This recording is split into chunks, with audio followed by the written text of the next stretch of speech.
You know, there are some places on this planet that just aren't meant for us. They're pitch black, they're crushing, and they are completely unforgiving. And yet, we still go. So today, we're going to go deep into two of the deadliest caves in the world to understand not just how they can kill you, but what it takes to survive when absolutely everything goes wrong. It's really the big question, isn't it? That drive to push into the unknown, it's a powerful part of being human. But when that unknown is a flooded tunnel 130 meters underground, or a vertical abyss deeper than any other on Earth, that same drive pushes you right to the razor's edge of survival. So we're going to be looking at two totally different kinds of nightmares. First up, in Norway's Plura Cave, we're going to see a claustrophobic psychological horror story unfold inside an underwater maze. Then, we're heading to the Veryovkina Cave, where a team of explorers had to literally fight their way out of a vertical abyss against a raw, unstoppable force of nature. Okay, so our first story kicks off in the icy waters of Norway, inside a cave that was about to turn into a tomb. This is the Plura Cave disaster. I mean, it is hard to even wrap your head around how hostile this place is. This wasn't just any old dive, it was a traverse. You go in one hole and come out another, but in between, you've got a pitch-black, freezing underwater passage that goes down more than 130 meters. The squeezes are so tight that a fully geared-up diver can barely get through. There is zero margin for error. Now, a team of 5 elite Finnish divers, they had a plan, and it was a meticulous one.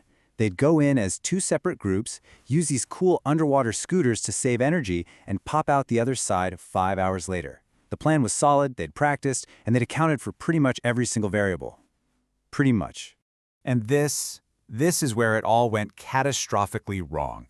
They hit the deepest part of the cave, this shockingly narrow section with a really sharp turn. Forward was the only way through. As the lead diver, Patrick, was getting ready to make that turn, the situation behind him just completely disintegrated in a matter of seconds.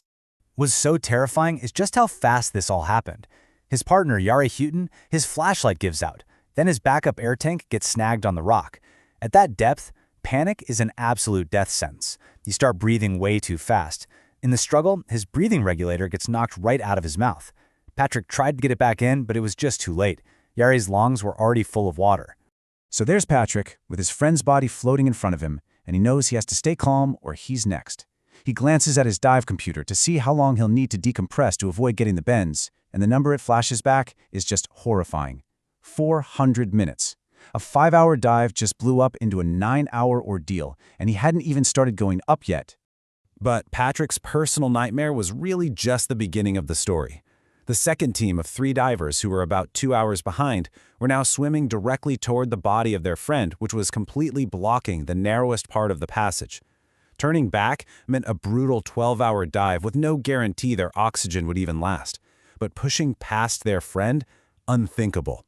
Faced with this absolutely horrific scene, a second diver, Jari Usamaki, he lost it.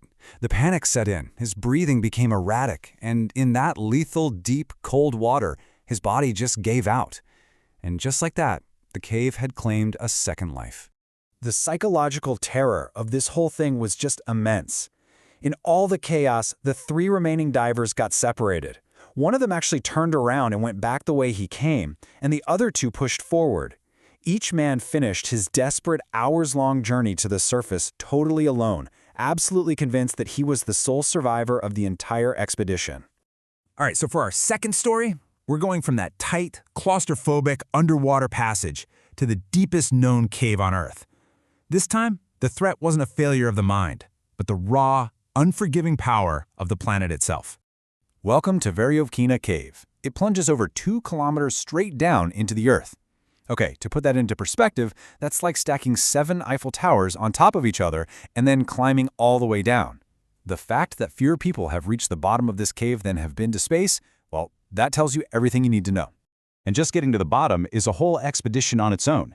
It took an international team of cavers 4 brutal days just to descend, each of them hauling 30 kilograms of gear, rappelling down these massive vertical shafts, crawling through mud and near-freezing water.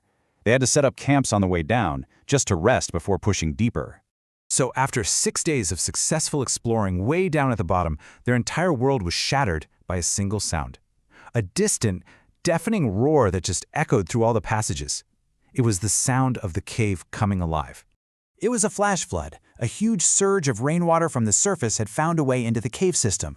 Water started just exploding from a chasm only meters from their deepest camp. What had been a series of dry passages and chambers was instantly transformed into a raging vertical river. And the only way out was up, directly into the torrent. They'd waited too long. They completely underestimated the flood.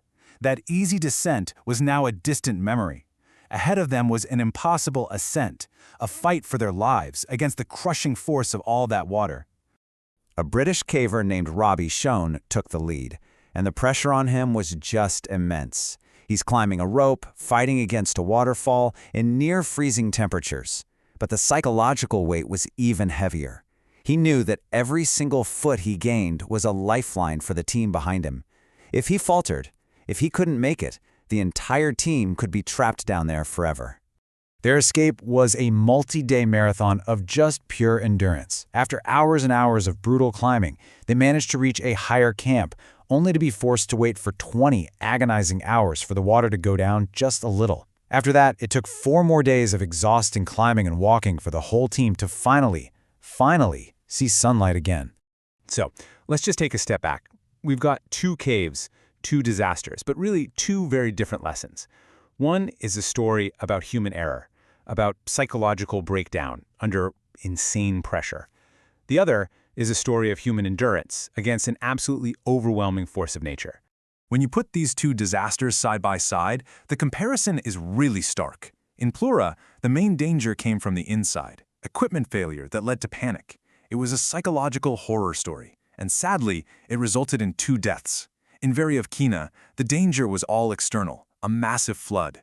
It was a battle of pure physical endurance, and amazingly, against all odds, every single one of them survived.